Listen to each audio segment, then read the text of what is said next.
Hello बच्चों, कैसे हो? ठीक हो ना? तो ठीक तो होंगे क्योंकि आपके एजुकेशन में आपको अच्छा बनाने के लिए आपके लिए आया है डीजी कोकने कॉलेज चैनल, जो 11-12 साइंस के बच्चों का केमिस्ट्री फिजिक्स मैथ लेने वाले और लेते हैं। तो आज हम लेने वाले 11 साइंस का केमिस्ट्री का फर्स्ट लेसन का सेकेंड लेक्चर, क्योंकि हमने ऑलरेडी एक लेक्चर डाला है जिसका नाम है basic concept of chemistry. Okay बच्चों, तो चलो सेकेंड लेक्चर में क्या देखने वाले हम।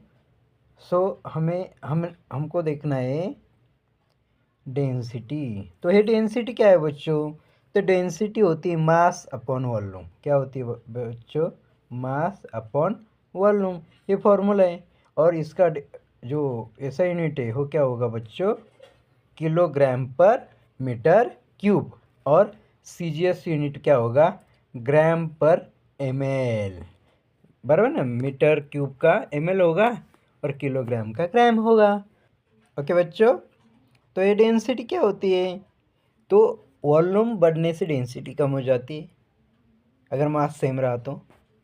अगर वॉल्यूम सेम रहा और मास बढ़ा तो डेंसिटी बढ़ जाती है। तो ये दोनों में ये फ़र्क है। चलो नेक्स्ट देखते हैं हम टेम्परेचर। तो टेम्परेचर क्या होता है बच्चों? तो मेजर क्या होता है? मेजर ऑफ हॉटनेस और कोल्डनेस। करेक्ट। कौन सा भी ऑब्जेक्ट हो, हॉट हॉट है कि कोल्ड है, इससे हमें पता चलता है, जिसका नाम है टेम्परेचर। तो ये टेम्परेचर जो मेनली किस में मेजर किया जाता है? डिग्री सेल्सियस, डिग्री फ़ारेनहाइट, और थर्ड यूनिट है केल्विन। और थर्ड यूनिट क्या है बच्चों? केल्विन के से। करेक्ट। तो जनरली हमने देखा है 0 डिग्री टू 100 डिग्री सेल्सियस में जो टेम्परेचर होता है, थर्मामीटर जो होता है वो इस डिग्री में या 0 से 100 तक शो करते हैं। और 0 डिग्री यानी क्या होता है फ़ारेनहाइट में? 32 डिग्री। क्या होता है बच्चों? 32 डिग्री। एंड 100 डिग्री क्या होता है? 212 डिग्री फ़ारेनहाइट। ओके। तो ये जनरली जो डिफरेंस है दोनों में वो भी मैंने आपको शो किया है।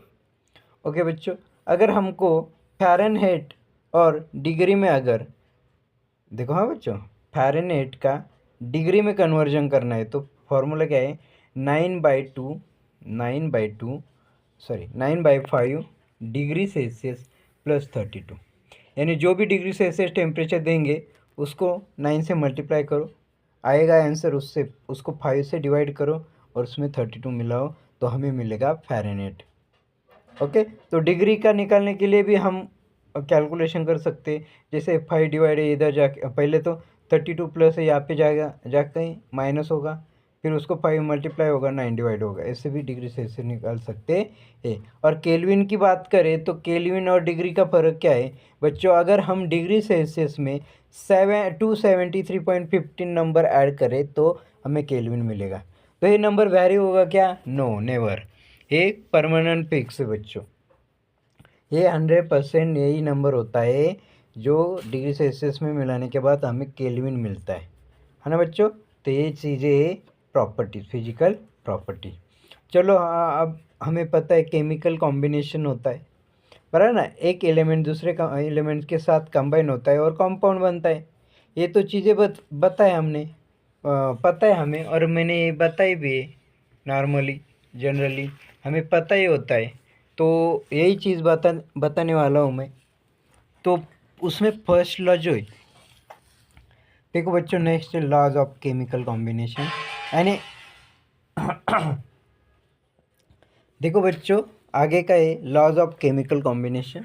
तो इसमें क्या होता है? एक एलिमेंट दूसरे एलिमेंट्स के साथ कंबाइन हो जाता है और उससे कंपाउंड बनता है। तो एक कंपाउंड के कुछ लॉ है, डिफरेंट साइंटिस्ट ने डिफरेंट लॉज बताए, तो उसी के बारे में हम पढ़ने वाले हैं।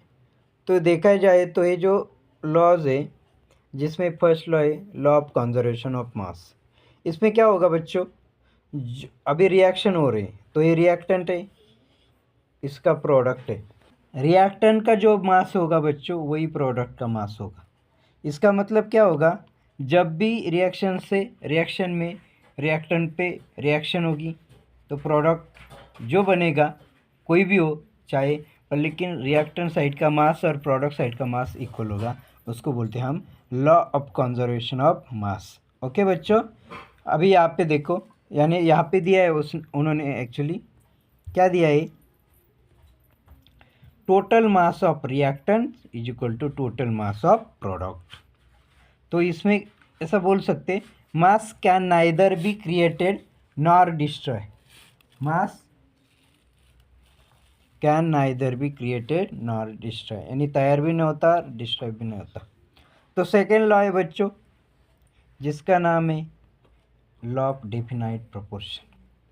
तो इसमें क्या होता है बच्चों, एक चीज़ देखो, अगर हम क्यूपरिक कार्बोनेट को देखते, उसमें कॉपर का परसेंटेज कितना होता है 51.35 और ऑक्सीजन का 38.91, करेक्ट। और कार्बन का जो परसेंटेज होगा वो 9.74 होगा अगर नेचुरल सैंपल में, क्यूपरिक कार्बोनेट के। अगर वही चीज़ हमें सिंथेटिक सैंपल में देखी जाए तो सेम रहेगा। इसका मतलब क्या होगा, डेफिनाइट प्रोपोर्शन, जो भी एटम, जो एलिमेंट कोई भी कंपाउंड में होगा वो एक डेफिनाइट प्रोपोर्शन में होगा, वो कम ज़्यादा नहीं होगा। तो ये क्या होगा, डेफिनाइट प्रोपोर्शन में। और उसी चीज़ के ऊपर हम बोलते तो क्या बोल सकते, a given compound always contain exactly same proportion of elements by weight. Weight से क्या होगा, प्रोपोर्शन जो होगा, जो भी कंपाउंड में जो भी एलिमेंट है उसका सेम रहेगा। क्या होगा, सेम रहेगा। या हमें पता होगा, जैसे इन दोनों में देखा जाए तो कार्बन का परसेंट कैसे सेम है और हमें पता है, तो 9.74 नेचुरल में भी है, सिंथेटिक में भी है। तो इसी को बोलेंगे law of definite proportion. Third law है लॉ ऑफ मल्टीपल प्रोपोर्शन। तो इसमें क्या होता है बच्चों, अगर देखा जाए वेन टू एलिमेंट्स, अगर ए और बी एलिमेंट्स पकड़ते मोर देन वन कंपाउंड, तो इससे हम बोल सकते एलिमेंट बी का जो मास है और ए के मास के साथ कंबाइन होता है, तो जो बी रेशियो होगा स्मॉल होल नंबर होगा। यानी जैसे हाइड्रोजन है और ऑक्सीजन है, पर है ना, तो हाइड्रोजन कितने होते हैं 2, ऑक्सीजन के साथ जब आते हैं ना, और क्या बनता है H2O। तो इसमें क्या होता है, मल्टीपल प्रोपोर्शन होगा ना, आप कितना भी हाइड्रोजन लो, इसमें क्या होगा, हाइड्रोजन 2 है, ऑक्सीजन 1 है। सपोज मैं एक एग्जांपल बताता हूँ आपको समझने के लिए। तो 2:1 है रेशियो, सपोज, बराबर ना, क्या है 2:1। तो अगर हम यहाँ पे 2 हाइड्रोजन लेंगे तो 2 ऑक्सीजन लेना पड़ेगा, तो उसके हिसाब से ये कितना होगा 4:2, 8:4। तो ये बढ़ता ही चलेगा, मल्टीपल प्रोपोर्शन कितना भी होने दो, उससे कुछ फर्क नहीं पड़ता ना, क्योंकि वो प्रोपोर्शन तो सेम ही रहेगा, खाली मल्टीपल प्रोपोर्शन होगा। इसका मतलब क्या होगा, तो रेशियो जो है मल्टीपल नंबर्स से वो बढ़ते जाता है ना बच्चों। जैसे ऑक्सीजन दिया है, हाइड्रोजन दिया है, मैंने वो नंबर के साथ बोला था, अभी यहाँ पे मास बोला है। तो इसमें क्या होता है देखो बच्चों, means neither created nor destroy, यानी दोनों चीज़ें हो नहीं सकती बच्चों। तो ये डाल्टन्स ने बताया। ओके बच्चों, समझ में आया, डाल्टन्स एटॉमिक थ्योरी बहुत ही इंपॉर्टेंट थ्योरी है। Okay, then atomic and molecular mass. तो एटॉमिक मास क्या होता है बच्चों, हर एक एटम का एटॉमिक नंबर है, उसके हिसाब से पीरियोडिक टेबल में उसकी अरेंजमेंट की है, बल्कि अप्रोक्सीमेटली हम बोल सकते हैं उसके डबल जो होता है वो एटॉमिक मास होता है, बराबर ना। तो ये जो एटॉमिक मास होता है, अगर हाइड्रोजन एटम का देखा जाए तो मास कितना है बच्चों, 1.6736 इंटू 10⁻⁻24 ग्राम। अगर कोई भी एटम का मास डिटरमाइन करना है तो बच्चों क्या किया है, जो कार्बन का जो एटम 12 है ना बच्चों, इसको स्टैंडर्ड माना है। तो 1961 में जो यूपैक यूपैक बोलते हैं ना, IUPAC नेम, उस उनके हिसाब से ये जो कार्बन का एटॉमिक मास होता है 12 एटॉमिक मास यूनिट, AMU है, एटॉमिक मास का यूनिट है, हाँ बच्चों, AMU। ओके, और वैसे भी यूनिफाइड नाम से भी उनको जाना जाता है।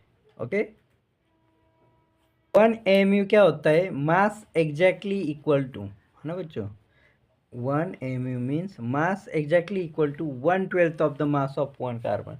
अगर किसी का एटॉमिक मास निकलना है तो 1/12 ही कंसिडर करके into mass of 1 carbon atom लिखना होता है। जैसे देखो 1.992648 इंटू 10⁻³ ग्राम है, तो उसके हिसाब से उसको 12 से डिवाइड करो तो 1 AMU निकलेगा, जिसका एक 1 AMU आएगा तो 1.66056 इंटू 10⁻24 ग्राम। तो ये जो रिसेंटली AMU जो यूनिट था, ये जो एनिफाइड मास यूनिट जिसको डाल्टन बोलते थे, तो उसको यूनिफाइड मास यूनिट को रिप्लेस किया AMU को यूनिफाइड मास यूनिट ने, उसको U और DA में शो किया जाता है। तो AMU पुराना यूनिट था, अभी U यूनिफाइड या DA डाल्टन ऐसे नाम से जाना जाता है। किसका? एटॉमिक मास का। किसका बच्चों? Atomic mass. ओके, अब ये प्रॉब्लम में सपोज ले रहे, तो इसमें क्या है, mass of an atom of oxygen in gram is 26.56896 into 10⁻24 gram. What is the atomic mass of oxygen in u? Oxygen का एटॉमिक मास कितना होता? तो देखो, mass of an atom of oxygen in gram कितना दिया है? 26.56 जो भी दिया है, और हमें पता है 1.66056 into 10⁻24 gram is equal to 1 unified है। तो अभी क्या करेंगे, जो भी गिवन मास से इसको हम 1.66056 इंटू 10⁻24 से डिवाइड करेंगे। तो अगर इसका कैलकुलेशन करें तो 16 आता है। इसका मतलब क्या हुआ बच्चों, ऑक्सीजन का मास कितना है? 16 यूनिफाइड। वैसे ही सिमिलरली हाइड्रोजन का कितना होगा? 1.0080 यूनिफाइड। ओके बच्चों, तो इस तरह हम किसी भी एलिमेंट का और एटम का एटॉमिक मास कैलकुलेट कर सकते हैं। कार्बन है, इसका एटॉमिक नंबर कितना है? 6, और इसका मास नंबर कितना है? एटॉमिक मास नंबर कितना है? 12। तो कुछ ऐसे साइंटिस्ट थे, उनको और एक कार्बन मिला जिसका एटॉमिक नंबर तो 6 ही होगा, कार्बन है तो इसका मतलब 6 ही होगा, लेकिन उसका एटॉमिक मास 13 मिला। और एक कार्बन मिला जिसका एटॉमिक नंबर तो 6 ही होगा, पर लेकिन मास 14 निकला। अभी कन्फ्यूजन ऐसा है कि कार्बन 12, कार्बन 13, कार्बन 14 में से एटॉमिक मास किसका ले? ये तो पता है कार्बन 12 सबसे ज़्यादा परसेंटेज में, सबसे ज़्यादा मात्रा में, पर लेकिन carbon 14, carbon 13 very small quantity में, पर लेकिन फिर भी वो है ना, तो एटॉमिक मास किसका पकड़े? तो इस टाइम जो भी कन्फ्यूजन हुआ था उसके ऊपर सॉल्यूशन लाया एवरेज। तो एवरेज लेना पड़ेगा। जैसे देखो, कार्बन 12 उसका मास कितना है? अबंडेंस कितना है? 98। कार्बन 13 का मास अबंडेंस और कार्बन 14 का अबंडेंस। ओके, कार्बन 12 देखो 98.89 है, अप्रोक्सीमेटली 99% कार्बन 12 है, पर कार्बन 13 भी कुछ है ना, कार्बन 14 भी कुछ है ना। तो इसका मतलब उसके हिसाब से उन्होंने क्या किया, कैलकुलेशन किया। तो क्या किया, 12 यूनिफाइड को 98/100 से मल्टीप्लाई किया, प्लस हर एक का जो भी मास है परसेंटेज अपॉन 100 इससे मल्टीप्लाई किया, और कैलकुलेशन करने के बाद जो कार्बन और जो 99% कार्बन है जिसका एटॉमिक मास 12 था, लेकिन उसके आइसोटोप की वजह से उसका मास हो गया 12.011 यूनिफाइड। तो इस तरह एवरेज एटॉमिक मास कैलकुलेट करते हैं, चाहे वो कार्बन के आइसोटोप्स हो, चाहे वो नाइट्रोजन के आइसोटोप्स हो 14, 15, चाहे वो ऑक्सीजन के आइसोटोप्स हो 16, 17, 18, चाहे वो क्लोरीन के हो 35, 37, चाहे वो ब्रोमीन के हो 79, 89। हर एक का परसेंटेज दिया है, हर एक का एटॉमिक मास दिया है। तो इसका मतलब क्लोरीन का 35 था, पर लेकिन अभी क्या है 35.453 एवरेज एटॉमिक मास है। फ्रैक्शनल नंबर आता है ना इस हिसाब से, क्योंकि एवरेज ले है, नहीं तो होल नंबर था। ओके बच्चों, तो इस तरह हर एक का अलग अलग एटॉमिक मास होता है, और उसके आइसोटोप्स के ऊपर कितना होगा। न्यूऑन का अगर आइसोटोप्स देखा जाए तो देखो, न्यूऑन 20, 21, 22। अभी एटॉमिक मास क्या है? 19, 20, 21। अबंडेंस क्या है? सबसे ज़्यादा न्यूऑन 20 वाला है, 91% अप्रोक्सीमेटली। उसके हिसाब से फाइंड आउट किया तो कितना आया? 20.1707। ओके, तो इसका मतलब एटॉमिक मास बढ़ा ना, तो हर एक का वैसे ही बढ़ता जाता है।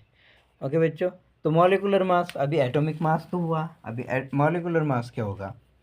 तो एक मॉलिक्यूल है, जो भी मॉलिक्यूल होगा इसमें बहुत सारे एटम्स होंगे, है ना। तो ये सब एटम की जो एलिमेंट्स की जो एटम होते हैं, सबका एवरेज एटॉमिक मास लेना है, सबका एवरेज एटॉमिक मास लेना है और उसकी सम करनी है, उसको बोलेंगे मॉलिक्यूलर मास। जैसे देखो CO2 है, तो CO2 में देखो 2 कार्बन होते, कार्बन होता है, कार्बन का एवरेज एटॉमिक मास कितना है वो लिखना है 12.011, और एटम कितने 1, प्लस ऑक्सीजन का एटॉमिक मास कितना है 16, एटम कितने 2, तो दोनों को मिलाए तो कितना हुआ 44। तो ये 44 क्या है? Molecular mass of carbon dioxide, क्योंकि कार्बन डाइऑक्साइड मॉलिक्यूल है, नॉट एन एटम, बराबर ना। तो उसी तरह H2O का, C6H5Cl का, H2SO4 का, हर एक का हम इस तरह मॉलिक्यूलर मास निकाल सकते हैं। चलो एटॉमिक मास पता होगा तो गिवन नंबर, गिवन एटम जो है वो तो उन्होंने दिए, उसके हिसाब से हम फाइंड आउट कर सकते हैं। ओके बच्चों, नेक्स्ट अगर एक प्रॉब्लम लेते हैं हम, तो देखो find the mass of one molecule of oxygen in mu and in grams. Okay, तो मॉलिकुलर मास ऑक्सीजन का कितना है 2 × 16, एक ऑक्सीजन का 16 है तो 2 ऑक्सीजन का 32 हुआ, करेक्ट। अभी mass of one molecule of O2 हमें पता है, एक यूनिफाइड कितना होता है 1.66056 इंटू 10⁻24, तो उसको 32 से मल्टीप्लाई करो, वो होगा मास O2 का, पर है ना। तो ये चीज़ बहुत इंपॉर्टेंट बच्चों, ये 1.66056 इंटू 10⁻², मास क्या होता है? जैसे देखो सोडियम क्लोराइड है, पर ना इसमें आपको पता है क्या है, एक कैटायनिक सोडियम है और एनायनिक क्या है क्लोरीन है, तो ये 3 डायमेंशनल स्ट्रक्चर है। अभी सोडियम क्लोराइड क्रिस्टल में देखा जाए तो प्लस आयन वाला सोडियम, माइनस वाला क्लोरीन, तो इसका मतलब 1 सोडियम के अराउंड 6 क्लोरीन है, कैसे बोल सकते हो? तो ये सेल है ना, यूनिट सेल है ना, तो उसके हिसाब से हेक्सागोनल स्ट्रक्चर है, इसलिए वो थोड़ा डीप का है। सॉलिड क्रिस्टल का जो क्रिस्टल एंड सॉलिड का जो 12th में है, पर लेकिन समझो ये चीज़ समझनी बहुत ज़रूरी है, इसलिए बोल रहा हूँ मैं। तो ये फार्मूला मास क्या होता है बच्चों?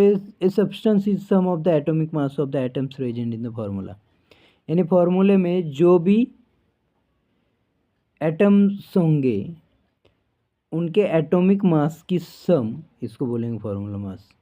तो कैसे फाइंड करना है आगे देखो प्रॉब्लम है, प्रॉब्लम के हिसाब से आपको अच्छे से समझ में आएगा।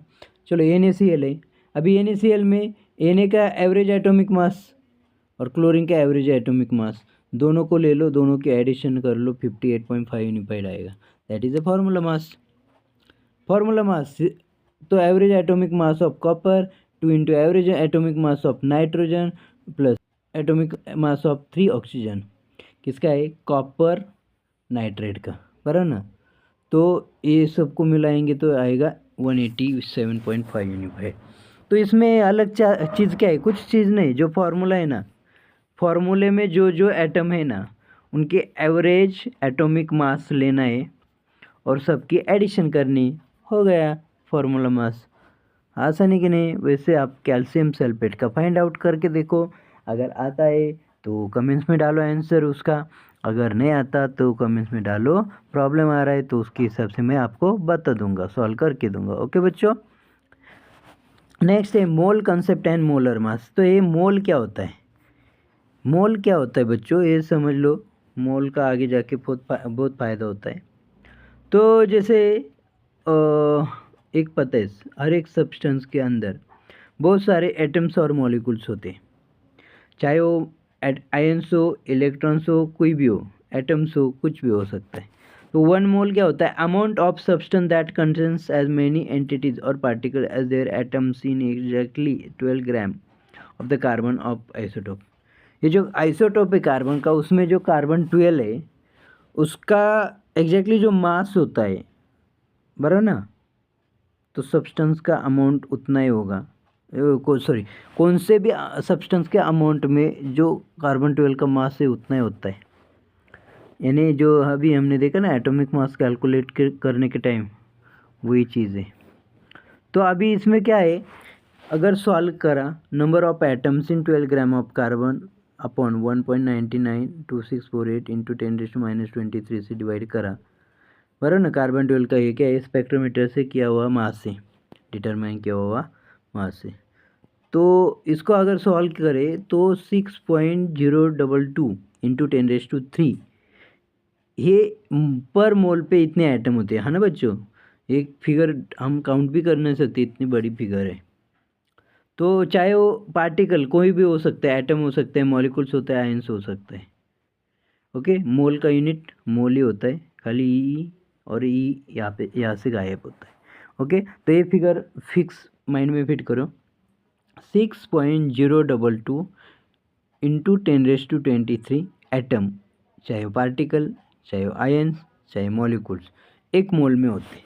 कितने मोल में? एक मोल में। ओके बच्चों, 1 mole of oxygen atom, 1 mole of water molecules, 1 mole of sodium chloride, सब में सेम फिगर है। इसका मतलब क्या हुआ, चाहे वो एटम हो, पार्टिकल हो, मॉलिक्यूल्स हो या कुछ भी होने, 1 मोल में इतने ही number of atoms, molecules, particles होंगे। ये चीज़ आपको माइंड फिट करना है, माइंड में फिट करनी। तो मोलर मास क्या है, तो मोलर मास आपको पता है, हाइड्रोजन का 1 है, कार्बन का 12 है, ऑक्सीजन का 16 है। ये क्या है, एटॉमिक मास। और मॉलिकुलर मास में क्या है, मोलर मास क्या है, सेम ही ना, खाली फर्क क्या है। तो मोलर मास की 1 mole of substance in grams. तो जो सब्सटेंस होता है, 1 मोल ऑफ सब्सटेंस, उसका जो मास होता है उसको हम अगर ग्राम में लिखे तो उसको बोलते हैं मोलर मास। जैसे 1 ग्राम पर मोल, 12 ग्राम पर मोल और 16 ग्राम पर, दोनों में फ़र्क क्या है, खाली यूनिफाइड लगा है इसके आगे, इसके बाद में, और यहाँ पे ग्राम पर मोल लगा है, बस उतना ही किया है, बाकी क्या किया है। तो पॉली एटॉमिक सब्सटेंस है, जैसे O2H2O NaCl है, उसका मोलिकुलर फार्मूला मास निकाला है, उसको ये मोलर मास निकाल सकते, कुछ फर्क नहीं पड़ेगा। यू की जगह क्या डालना है बच्चों, है ना। यू की जगह अगर यू करे तो एटॉमिक मास या फार्मूला मास, और उसकी जगह ग्राम पर मोल लिखोगे तो वो आएगा मोलर मास। ओके, चलो तो हम मोलर मास फाइंड आउट करते या नंबर ऑफ मोल्स और मॉलिक्यूल्स फाइंड आउट करते। चलो, calculate the number of moles and molecules of urea present in 5.6 gram of urea. अभी यूरिया का फॉर्मूला पता होना चाहिए आपको। तो यूरिया का फॉर्मूला का है NH2CO NH2। तो उसके हिसाब से हमें क्या करना पड़ेगा, यूरिया का मास ऑलरेडी दिया है 5.6 ग्राम, करेक्ट। और हमें पहले तो मोलर मास निकालना पड़ेगा, मॉलिकुलर मास निकालना पड़ेगा। मॉलिकुलर मास पता है, नाइट्रोजन कितने बच्चों, 2, हाइड्रोजन कितने, 4, ऑक्सीजन 1, कार्बन 1। उसके हिसाब से सबका एवरेज एटॉमिक मास लेके सबकी एडिशन करनी पड़ेगी, तो फिगर आती 60 यूनिफाइड। मोलर मास निकला। और नंबर ऑफ मोल्स का फॉर्मूला क्या है बच्चों, mass of urea divided molar mass. Mass तो पता है 5.6 दिया है, मोलर मास हमने कैलकुलेट किया है 60। अगर इसका डिवीजन करते तो आंसर आता है 0.0933 मोल। अभी नंबर ऑफ मॉलिक्यूल्स, चाहे एटम हो, मॉलिक्यूल्स हो, कुछ भी होने दे बच्चों, तो उसमें कितने होते हैं बच्चों, 6.0 बराबर है 02 इंटू 10⁻23। ये तो फिगर पता है, उसको इससे मल्टीप्लाई करो, जो भी आंसर होगा वही अपना फाइनल आंसर होगा। देखो वही क्या है, बराबर ना। तो इस तरह किसी भी मॉलिक्यूल और कंपाउंड में कितने नंबर ऑफ मोल्स होते हैं या मॉलिक्यूल्स होते हैं हम फाइंड आउट कर सकते हैं। ओके बच्चों, चलो नेक्स्ट प्रॉब्लम है और एक, calculate the number of atoms in each of the following. 52 moles of argon में कितने, 52 यूनिफाइड ऑफ हीलियम में कितने, 52 ग्राम ऑफ हीलियम में कितने। पहले तो 52 मोल्स ऑफ आर्गॉन यानी क्या, 1 मोल में कितने होते बच्चों, इतने होते। तो 52 में कितने होगी, तो उसको क्या करना पड़ेगा, इसको 52 से मल्टीप्लाई करो ना, सीधा सीधा आंसर है। तो 313.144 इंटू 10⁻23 आइटम्स होंगे। अभी 52 यूनिफाइड, यूनिफाइड क्या होता है बच्चों, एटॉमिक मास। एटॉमिक मास दिया है हीलियम का, 1 एटम ऑफ हीलियम कितना है, 4 यूनिफाइड है, बराबर ना बच्चों। एक चीज़ समझ लो, अगर एटॉमिक मास कितना है हीलियम का, 4, क्या है 4, और कितने हीलियम दिए, 52 यूनिफाइड। तो 52 को 4 से डिवाइड करो ना, कितना आएगा, 13, कितना आएगा 13। ओके, अभी 13 क्या आया, अभी आंसर नहीं आया, ये एटॉमिक मास हुआ। अभी 52 gram of helium, mass of 1 mole of 4 ग्राम। देखो हाँ, 1 मोल में 4 ग्राम है, 1 मोल में 4 ग्राम है, तो नंबर ऑफ मोल्स कितने होंगे। मास तो दिया है आपको 52, mole mass of the 1 mole of 4 दिया है, तो 13 मोल आया। ओके, और number of atoms of helium निकालना है, तो जितने मोल होते हैं उसको 6.022 इंटू 10⁻23 से मल्टीप्लाई करो, आपके पास आपका आंसर होगा।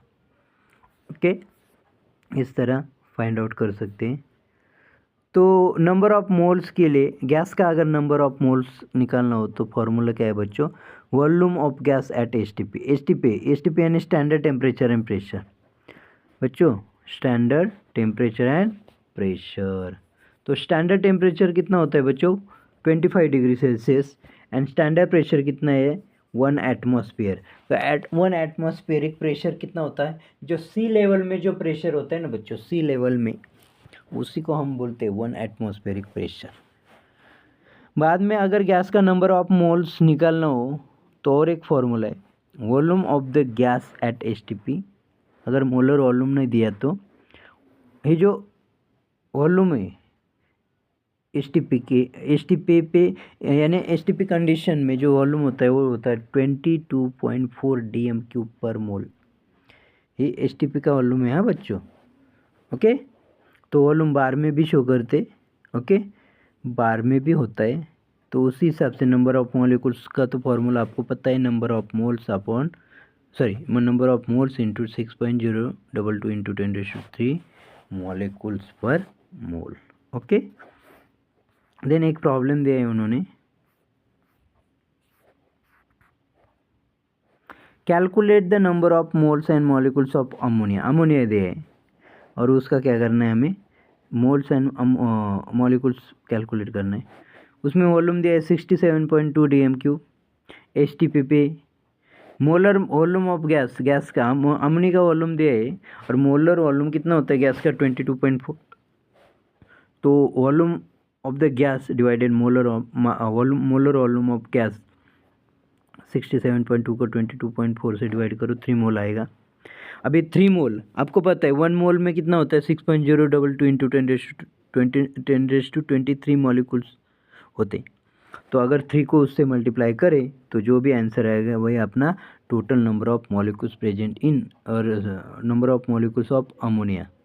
ओके, तो इस तरह हम फाइंड आउट कर सकते हैं। ओके बच्चों, इस तरह ये लेक्चर हमने फिनिश किया, उसी के साथ ये लेसन भी फिनिश हुआ, जिसका नाम है basic concept of chemistry 11th science का केमिस्ट्री का फर्स्ट लेसन। ओके बच्चों, so thank you for watching, and आप अगर नए हो तो सब्सक्राइब करो, और पुराने हो तो लाइक कमेंट शेयर करके बेल आइकॉन को प्रेस करना मत भूलिए, क्योंकि हमारे वीडियो आप तक जल्दी पहुंचने चाहिए ऐसा लगता है आपको, तो बेल आइकॉन प्रेस करिए। ओके बच्चों, थैंक यू।